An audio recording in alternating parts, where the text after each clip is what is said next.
Good morning students. NC children academy की online classes में आपका स्वागत है। 11th क्लास की केमिस्ट्री के अंदर आज हम लोग एक नया टॉपिक स्टार्ट कर रहे हैं। आपका ये 11th का सेकंड लेसन है, एटॉमिक थ्योरी। तो आइए आज हम एटॉमिक थ्योरी के बारे में बात करेंगे। एटॉमिक थ्योरी क्या है, इसका कुछ चीजें जो है वो मैंने आपको फर्स्ट लेसन में बेसिक कंसेप्ट में ऑफ केमिस्ट्री के अंदर मैं आपको बता चुका हूँ। तो देखिए, एटम जो वर्ड है वो एक ग्रीक वर्ड है।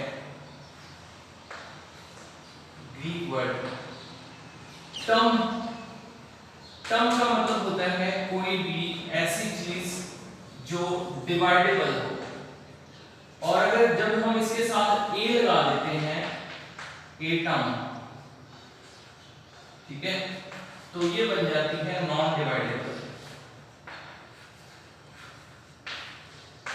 ठीक है, ये तो इसका वर्ड जो है उसका मतलब मैं आपको बता रहा हूं कि एटम जो है वो उसका जो मीन क्या निकलता है। लेकिन अगर हम इसकी हिस्ट्री की बात करें, अगर हम हिस्टोरिकल एस्पेक्ट में देखें, तो एटम जो है सबसे पहले पूरी दुनिया के अंदर सबसे पहले एटम के बारे में हमारा जो इंडिया है, इंडिया के अंदर डिस्कवरी जो हुई थी, ये महात्मा बुद्ध जो थे उनसे भी 800 साल पहले एटम जो है उसके बारे में बता दिया गया था। तो हमारे देश के अंदर एक बहुत ही बड़े साइंटिस्ट हुए हैं जिनको महर्षि कणाद कहा जाता है। महर्षि कणाद ने ये कहा था कि दुनिया के अंदर इस सृष्टि में जितनी भी चीजें हैं वो सारी की सारी बहुत ही छोटे छोटे पार्टिकल से बनी हुई हैं, और उन छोटे छोटे पार्टिकल्स को ही क्या कहा जाता है, परमाणु कहा जाता है। और परमाणु को ही हम इंग्लिश में क्या कहते हैं, एटम कहते हैं। क्लियर है? परमाणु थ्योरी जो है वो महर्षि कणाद ने दी, और इन्होंने ये भी बताया था कि जो है एटम जो है या परमाणु जो जिनको अपन हिंदी में परमाणु बोलते हैं, एटम जो है उनसे मिलकर भी छोटे छोटे और फिर उनसे मिलकर भी बड़े बड़े जो पार्टिकल्स हैं वो बनते हैं, बड़े बड़ी चीजें जो है वो बनती हैं। क्लियर है? महर्षि कणाद के बाद में काफी हजार साल गुजरते गए, और आज से लगभग 200 ईयर पहले, यानी कि 18th सेंचुरी के अंदर एक साइंटिस्ट आया, डाल्टन। तो डाल्टन ने क्या किया, ये जो महर्षि कणाद का कंसेप्ट था उसी को क्या किया, इसने रिपीट किया। ठीक है, उसी को रिपीट किया, और उसने ये बताया कि एटम जो है एक नॉन डिवाइडेबल पार्टिकल्स होते हैं, और सबसे माइन्यूट पार्टिकल अपन उनको कह सकते हैं अकॉर्डिंग टू डाल्टन। जो मैटर है, मैटर जो है उसको जब हम क्लासिफाई करते हैं, तो मैटर जो है वो सॉलिड, लिक्विड और गैसेस अलग अलग फेजेस के अंदर होता है।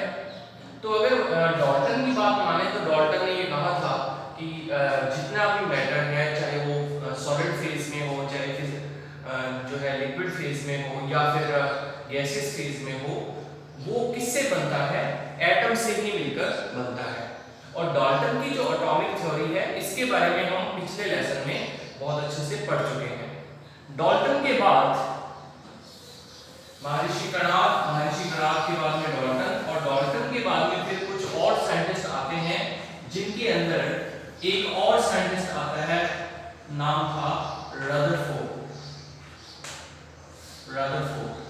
तो रदरफोर्ड जो था उसने एक कंसेप्ट दिया कि एटॉमिक स्ट्रक्चर जो है उसका न्यूक्लियर स्ट्रक्चर से उसको जोड़ा रदरफोर्ड ने। तो रदरफोर्ड में अगर आप 10th क्लास के अंदर अगर आपने पढ़ा हो, तो रदरफोर्ड ने कहा था कि न्यूक्लियस होता है, न्यूक्लियस के चारों ओर इस तरीके से ये शेल होते हैं, और इस शेल के अंदर इलेक्ट्रॉन जो है वो मूव करते हैं। ये सारी बातें जो है वो रदरफोर्ड ने कही थी, और इसके क्या क्या पोस्टुलेट्स थे उनके बारे में आप ऑलरेडी 10th क्लास में पढ़ चुके हो, रदरफोर्ड ने जो जो बातें बताया।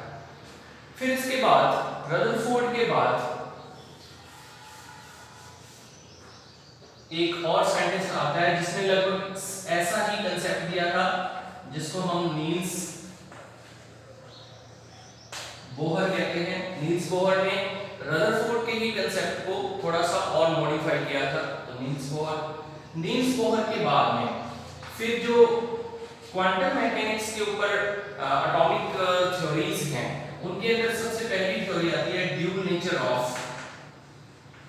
Nature of matter.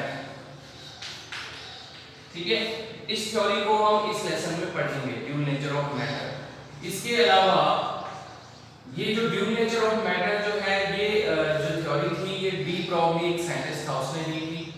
फिर उसके बाद में एक और थ्योरी आती है अनसर्टेनिटी प्रिंसिपल ऑफ हाइजेनबर्ग यहाँ पर एक साइंटिस्ट का नाम है। तो हाइजेनबर्ग ने अनसर्टेनिटी प्रिंसिपल दिया था, उसको भी हम पढ़ेंगे। और फिर उसके बाद में एक और लॉ इसके अंदर पढ़ेंगे जिसको हम बोलते हैं N+L का, N+L रूल। ओके, तो ये हम इसके अंदर पढ़ते हैं। ये सारी चीजें जो है वो इसके अंदर आएगी। इसके अंदर एक और भी लॉ आएगा, Schrodinger wave equation, quantum mechanics के ऊपर। एक तो है ड्यूल नेचर, एक है अनसर्टेनिटी प्रिंसिपल, और एक था Schrodinger wave equation.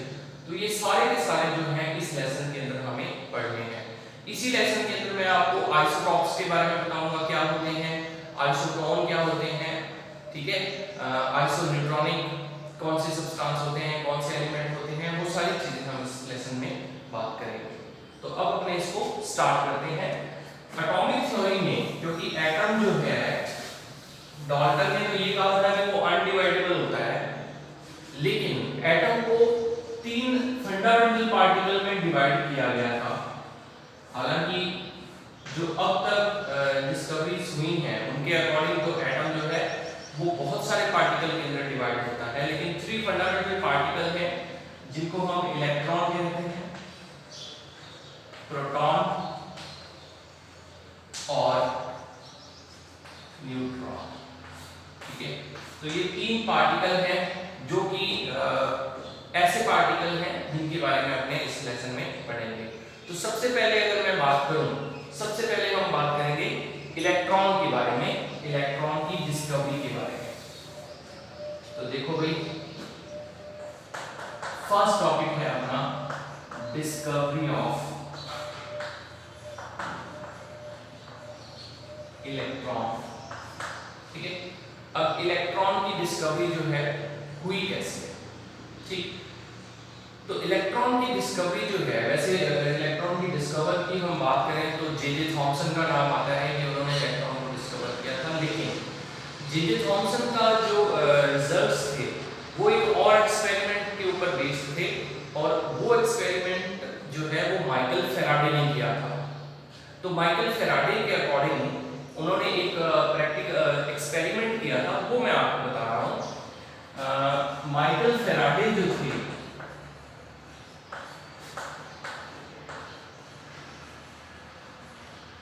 Michael Faraday ने जो एक्सपेरिमेंट किया वो 1830 में किया, 1830 में। क्लियर है? उन्होंने एक कैथोड रे ट्यूब बनाई थी, और जिसके अंदर कैथोड जो है रेडिएशन निकलती थी, जिनको कैथोड रेज कहा गया। ठीक है, कैथोड रेज उनको इसलिए कहा गया क्योंकि वो कैथोड से निकलती थी, और इसके अलावा इसका कोई मतलब नहीं है, क्योंकि वो कैथोड से निकलती थी तो इसलिए उसको कैथोड रेज कह दिया गया। तो आइए हम बात करते हैं कैथोड रेज ट्यूब क्या थी, और माइकल फेराडे ने उस एक्सपेरिमेंट में क्या क्या चीजें देखी। तो देखो भाई, अगर हम कैथोड रेज ट्यूब की बात करें तो इस प्रकार से एक ये वैक्यूम, ठीक है, वैक्यूम कर दिया पूरा का पूरा। इस ट्यूब के अंदर 2 प्लेटें लगी हुई हैं, और इस प्रकार से, और इन प्लेटों को अगर हम किसी सोर्स के साथ जोड़ देते हैं इस प्रकार। ये जो एंड है ये कैथोड है, और जो ये था ये है एनोड। ठीक है, ये एक्सपेरिमेंट का सेटअप है। अब अपने बात करते हैं कि उसने क्या देखा। उसने क्या किया कि जब भी इसके अंदर इलेक्ट्रिसिटी फ्लो हुई तो इलेक्ट्रिसिटी जैसे ही इसमें स्टार्ट हुई तो उसने देखा कि अगर ये कैथोड है तो इस सिरे पर यहां पर एक चमक पैदा होगी। ठीक है, जिसको हम ल्यूमिनेसेंस कह सकते हैं। तो एक चमक पैदा हो रही है, तो उसने ये अंदाजा लगाया कि वहां पर अगर चमक पैदा हो रही है यहाँ पर, तो वो जो शाइनिंग या ल्यूमिनेसेंस जो बन रहा है वो शायद यहां से कोई रेडिएशन निकल रही है, उस रेडिएशन की वजह से बन रहा है। ओके, तो ये उसने रिजल्ट निकाला कि इधर से कोई रेडिएशन निकल रही है, इसलिए यहाँ पर वैसे भी अगर अपन टॉर्च से किसी जगह पे लाइट रोशनी जो है उस पर डालते हैं, एमिट करते हैं, तो आपने देखा होगा कि वो जहाँ टॉर्च की लाइट पड़ेगी वहां पे एक जो है लाइट जनरेट हो जाती है। तो बिल्कुल सेम कंसेप्ट था, यहाँ से उसने रेडिएशन डाली तो वहां क्या हुआ, एक ल्यूमिनेसेंस या चमक पैदा होती है। तो यहाँ से उसने एक रिजल्ट निकाल दिया, कहता कि भाई जो कैथोड से रेज निकल रही है ना, क्योंकि वो कैथोड से निकल रही है तो इन रेज का उन्होंने नाम रख दिया कैथोड रेज। क्लियर? तो कैथोड रेज बोल दिया इनको। तो अब उसके बाद में फिर क्या होता है, उसने सेकंड एक्सपेरिमेंट किया इसी के ऊपर। उसने क्या किया कि यहां पर कोई सब्सटेंस रखा, ठीक है, कुछ भी XYZ। यहां उसने जब यहां एक कोई सब्सटेंस रखा तो उसने ये नोटिस किया कि इस साइड में यहां पर इसकी परछाई बनती है, यहां पर शैडो जो है इसकी बनती है। तो इसका मतलब ये हुआ कि अगर यहां से कोई रेडिएशंस निकल रही हैं, रेज निकल रही हैं, और उनके रास्ते में अगर यहां कोई चीज रखी जाए तो इसका मतलब वो उनका रास्ता रोकती है। रास्ता रोकती है तो इसका मतलब इसकी शैडो यहां बनती है। जैसे आप देखिए कि अगर मैं ये टॉर्च है, इस टॉर्च को अगर मैं यहां से लाइट एमिट करता हूं तो सामने दीवार के ऊपर मेरे इस हाथ की जो शैडो बनेगी, है ना, शैडो बनेगी। इधर से ये टॉर्च है, टॉर्च से लाइट जा रही है, ये हाथ है, इसकी शैडो दीवार पे बनेगी। तो इसका मतलब ये हुआ कि टॉर्च से जो लाइट निकल रही है वो बिल्कुल सीधी लाइट जा रही है, और उस लाइट से उस रेस के रास्ते में ये हाथ आ रहा है। तो उसने सेकंड रिजल्ट ये निकाल दिया कि भैया कैथोड रेज जो होती है ना, हमेशा ही क्या करती हैं, स्ट्रेट मूवमेंट करती है। ठीक है, स्ट्रेट मूवमेंट, सीधी बिल्कुल स्ट्रेट लाइन में मूव करती है। तो ये उसने कहा। फिर उसके बाद नेक्स्ट उसने क्या कहा कि उसने क्या किया, एक और एक्सपेरिमेंट किया। यहां पर उसने एक छोटा सा फैन लाइक स्ट्रक्चर रखी। फैन, ये एक छोटा सा फैन था, और उसने देखा कि जब ये इन कैथोड रेज के रास्ते में रखा जाता है तो यहां पर ये फैन जो है वो रोटेट होने लगता है। रोटेट होने लगता है तो इसका मतलब ये हुआ कि जो कैथोड रेज है वो बेसिकली रेज नहीं है, वो एक्चुअल में एक पार्टिकल्स हैं जो कि स्ट्रेट लाइन में मूव कर रहे हैं। तो अब ये देखिए कि अगर मैं इसके ऊपर एक पार्टिकल को यहां से ऐसे एमिट करूंगा तो ये चौक क्या होगी, ये देखिए ये ऐसे जाएगी ना जब इसके ऊपर कोई पार्टिकल पड़ेगा। ठीक है, तो ये चौक जो है आगे मूव करेगी। सेम इसी तरीके से जब इसके ऊपर रेडिएशन एमिट होती है तो ये फैन जो है वो आगे मूव करता है। ठीक है, मूव करता मतलब घूमने लगता है। तो इससे ये प्रूफ हुआ कि जो कैथोड रेज थी वो क्या है, मेड बाय स्मॉल पार्टिकल। ठीक है, छोटे छोटे पार्टिकल से बनती है। फिर उसके बाद में उसने फोर्थ एक्सपेरिमेंट इसी के ऊपर किया।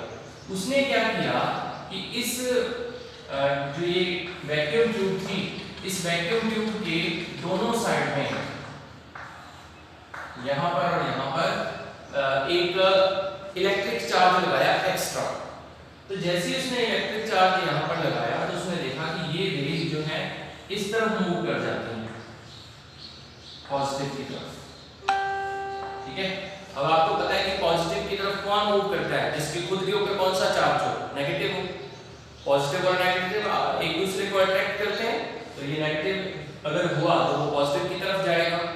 तो अगर ये इधर जा रहा है तो इसका मतलब ये जो पार्टिकल हैं ये इनके ऊपर कौन सा चार्ज है, ठीक है, तो हम कह देते हैं negative charge particle, negative charge particle है इनके ऊपर। ठीक है, अब जो नेगेटिव चार्ज पार्टिकल थे तो उसके बारे में उन्होंने बताया कि भैया ये जो कैथोड रेज है ना, ये बेसिकली रेज है ही नहीं, ये छोटे छोटे पार्टिकल हैं जो किसकी तरह बिहेव कर रहे हैं, एक रेज या एक रेडिएशन की तरह जो है वो वेव की तरह वर्क कर रहे हैं। तो इन छोटे छोटे पार्टिकल्स को, जो ये पार्टिकल थे, इन पार्टिकल को ही क्या कह दिया गया, इलेक्ट्रॉन कहा गया। क्लियर है, और इलेक्ट्रॉन जो नाम था वो स्टोनी ने दिया, स्टोनी, ठीक है, स्टोनी ने दिया था। और इस पूरे एक्सपेरिमेंट के बारे में, मतलब ये एक्सपेरिमेंट तो माइकल फैराडे का था, लेकिन जे.जे. थॉमसन ने ये बात कही थी कि ये जो पार्टिकल है, ये जो नेगेटिवली चार्ज पार्टिकल है, ये इलेक्ट्रॉन हो सकते हैं। तो उसने इसलिए फिर ऐसा माना जाता है कि इलेक्ट्रॉन की डिस्कवरी जो है वो किसने की, जे.जे. थॉमसन ने की। बेसिकली जो एक्सपेरिमेंट था वो किसके ऊपर बेस्ड था, माइकल फैराडे का एक्सपेरिमेंट था। तो इस तरीके से इलेक्ट्रॉन की डिस्कवर जो है वो हुई थी। क्लियर है, तो आज हम इतना ही पढ़ेंगे इलेक्ट्रॉन की डिस्कवरी के बारे में। कल मैं आपको बताऊंगा कि इलेक्ट्रॉन के ऊपर चार्ज, इलेक्ट्रॉन का ईएम वैल्यू जो है वो कैसे निकालते हैं, और इलेक्ट्रॉन का मास कैसे निकाला जाता है, उसके भी कुछ एक्सपेरिमेंट हैं और वो वैल्यू आपको याद रखनी पड़ेगी। तो इनके बारे में हम नेक्स्ट वीडियो के अंदर डिस्कस करेंगे।